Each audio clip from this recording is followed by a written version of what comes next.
Hello and welcome, everyone. I am so excited to be speaking with you today. I'm Laura Greco and the founder of the Resilient Mama Movement.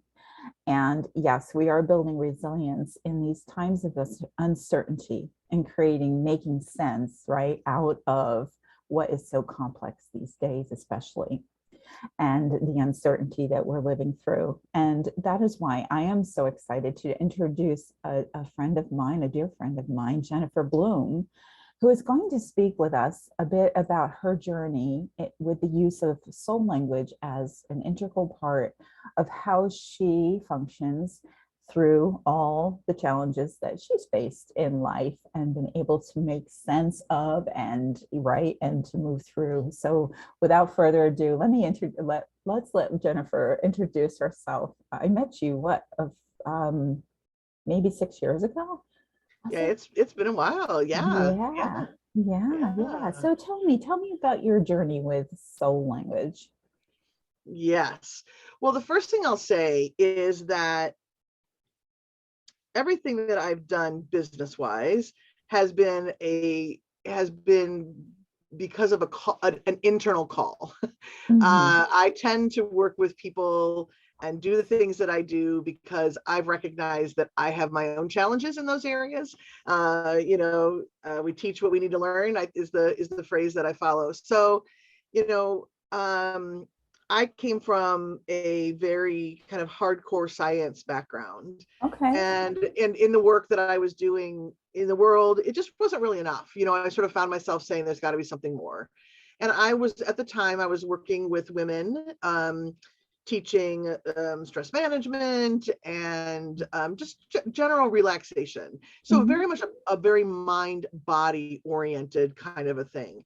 And there was a variety of things that led me then into working specifically with women who are dealing with pregnancy issues and infertility, and really noticing that, that came directly out of my own experience. I'd had a couple of pregnancies and deliveries specifically that didn't go how I wanted, and I realized I needed to do something different. I wanted Hmm. a different result, Sure. right? So I really got interested in the mind body connection, and anyway, so I was teaching that and doing meditations and sort of feeling like there was something missing, but I couldn't quite put my finger on it.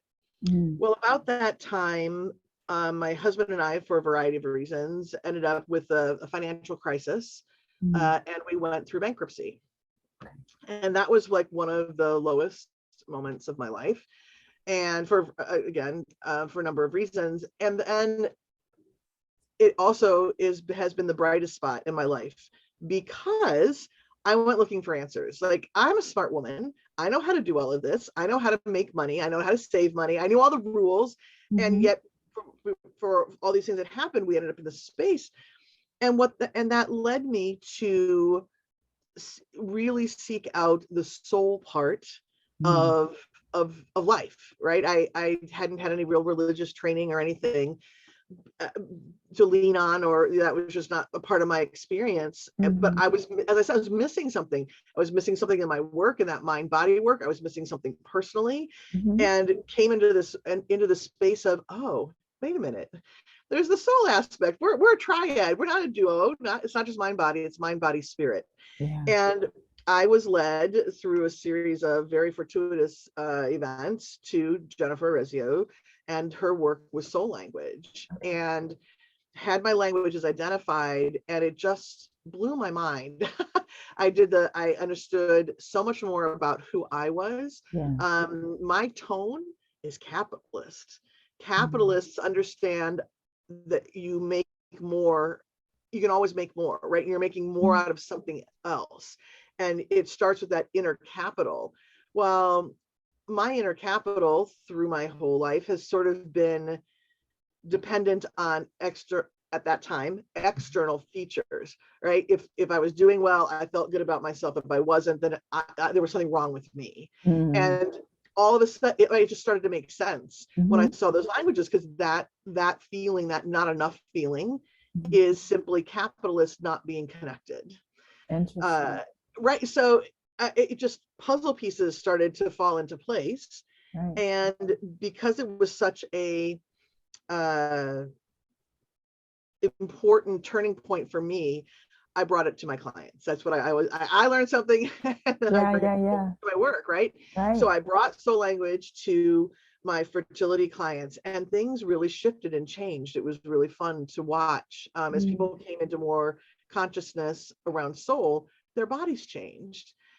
And then what I realized then too at that point was that everything I was teaching about creating something internally also applied when you're trying to create something externally, right? Like money. So that I created, so there was a shift for me. I'm still working fertility, but then I brought soul language into the world more of abundance.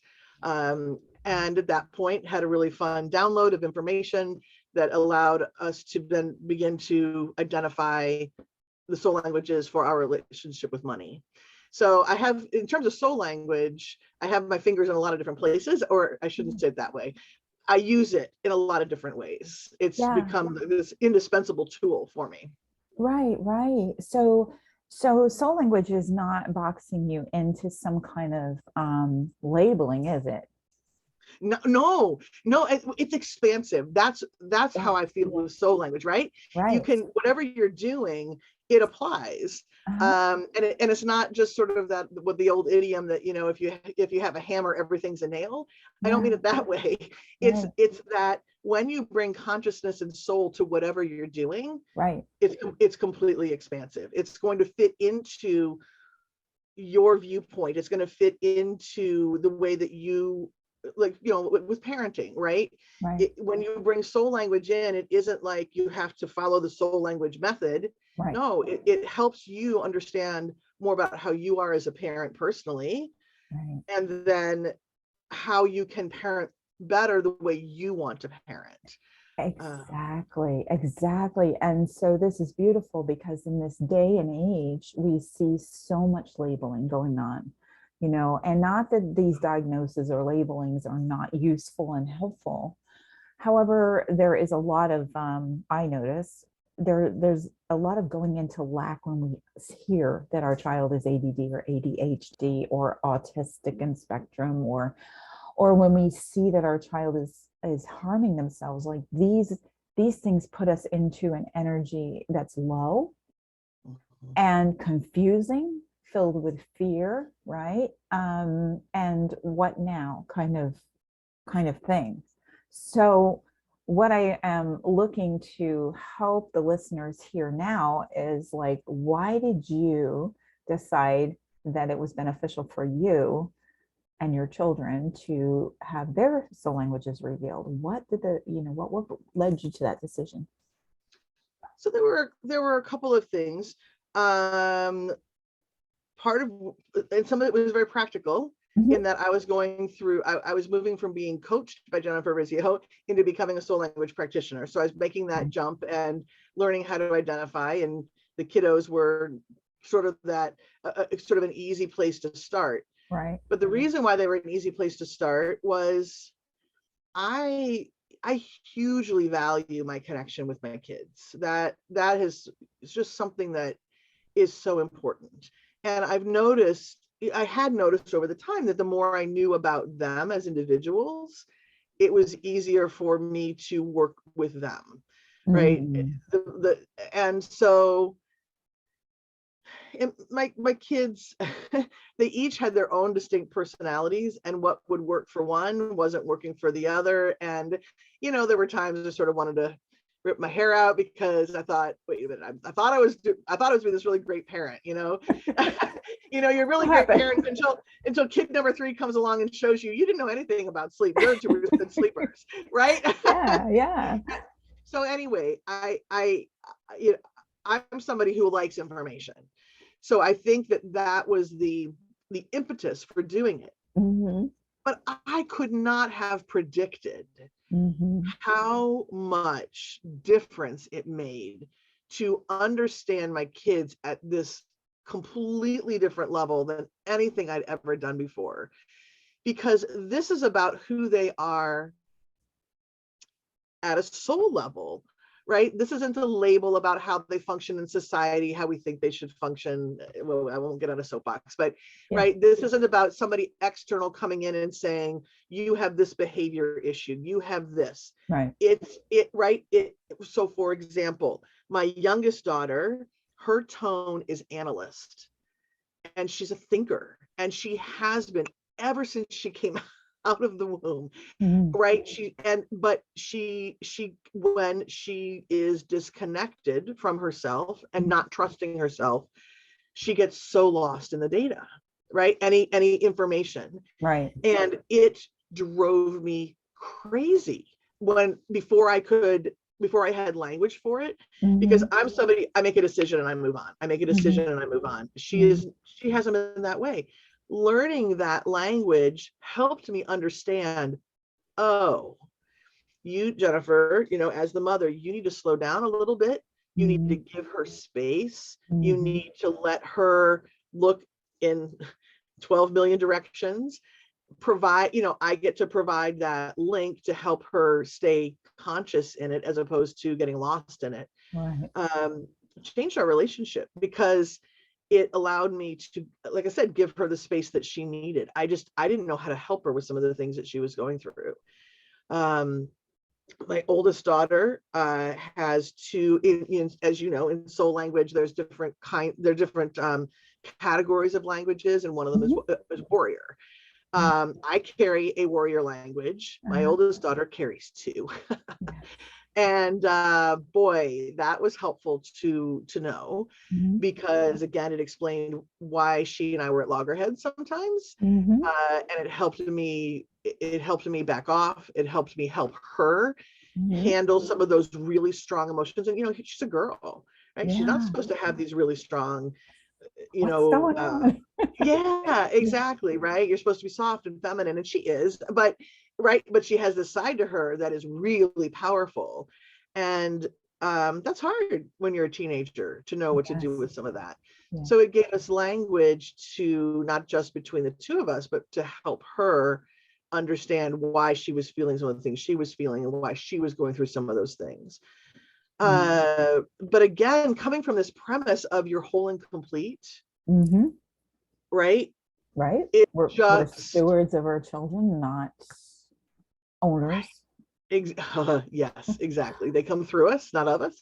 Yes. Um, and is just, and to be able to see each of them in their wholeness and completeness, see it in a way that maybe you can't see it when the typical stuff of childhood is going on. Mhm. I just can't. I was thinking a lot before our conversation about why it was so important, and it I can't do anything other than to say it changed everything. And that's not hyperbole. It just really truly changed my ability to parent. So what I'm hearing you say is that it took something that was very complex between each one of your children. These relationships are complex. We're not simple. We're not machines, right? Right. Right. So there's a lot of complexity, and each child is different. So we're a parent different to each child, right? And then it created some understanding, some insight, and some ability to be of service and store each particular child in a way that created a beautiful relationship between you and your child, and helped your child. And this is what I want to get to, help your child to learn to how to maneuver themselves in the world and in life and in the complex situations that can feel overwhelming and burdensome. Absolutely. And my kiddos are adults now. My youngest is turning 20. It just turned 22. And it still helps the language, right? She's navigating, figuring out where to move and what kind of job to have. And she has some parts of herself that look like they should be opposite. So for example, she has a language of wanderer, meaning Mm, going out exploring. That main job is understanding it, right, how to have roots and wings. yes. And this wanderer is pushing her, and then she's got analyst who's trying to analyze all the data. Those two pieces of herself can really feel conflicted. Yeah. So it helped her as a kid to Mhm. understand, but then we're still using that language today. She's using it today to help in these big transitions. Right. So it's just amazing to be able to give your child a tool, if it resonates with them, but to give them a tool that they can continue to use Mhm. as they go through the different transitions from child to adult and beyond. Yeah. Yeah. And even today, like, you know, the soul languages of my children. And I know in my conversation, I mean, you're adults like 30 through to 40, you know, that age range. And still today, when they call, because they always do when they're moving through some kind of challenge, and I get to view them through the lens of understanding and the ability to be more of a mentor, a guide, like not to tell them anything because I already know they have all the answers within them, but to just sort of guide the questions to assist them in getting where they need to go. Because when they start talking to me, I already hear that they know the answer.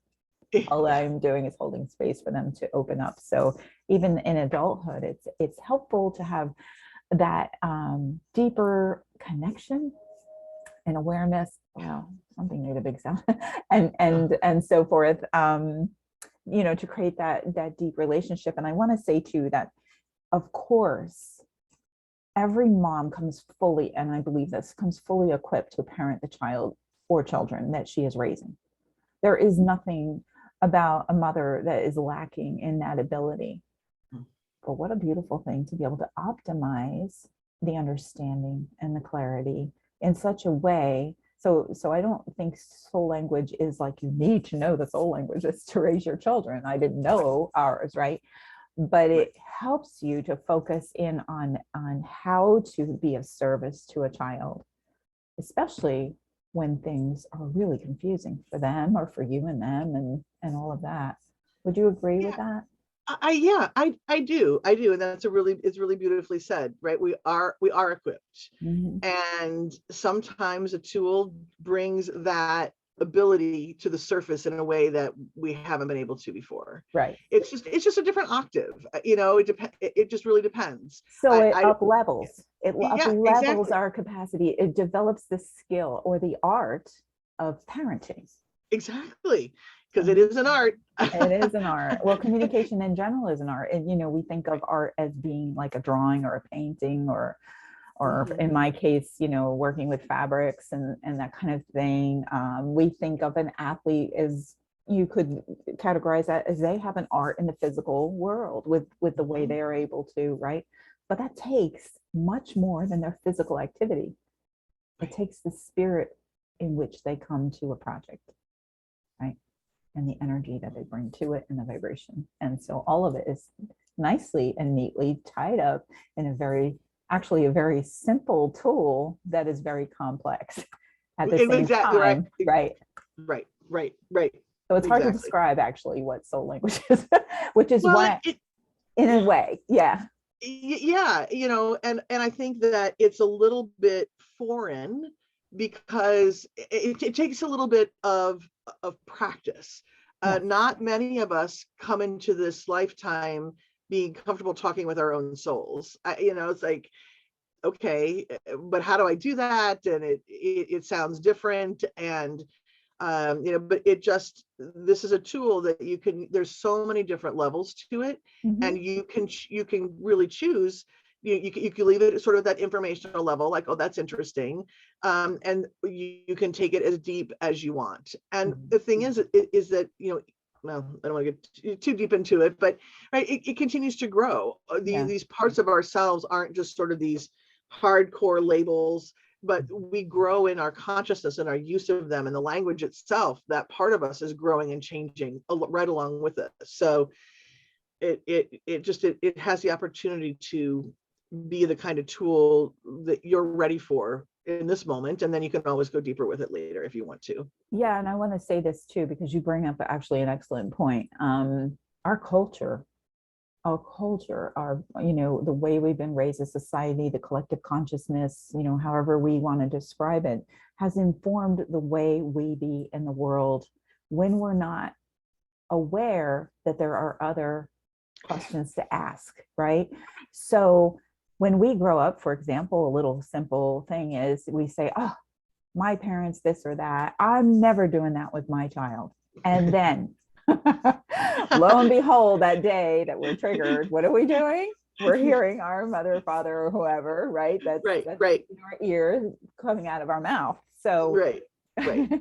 so the more we, so what I see this as one of the vast amount of tools that we could engage with, but it's one of the tools that can really help us to break those patterns and create a new culture, which the more families that engage in that, the more prominent the culture will shift, and the more we will all live in more joy, happiness, peace, ease, flow, grace, the things that we're so wanting, connection and interaction, we're designed for it, right?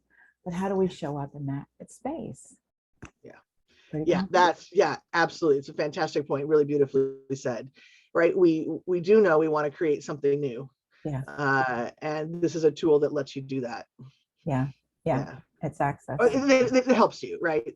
Right. Yeah. It helps you. I mean, you still do the work, of course. Yeah. And I don't Yes, even of like to course. call it work. It's the more like play and fun and experiment, right?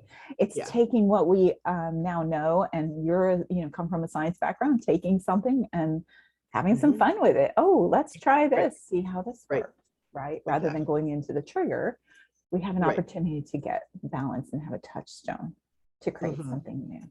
Yeah, absolutely. Beautiful.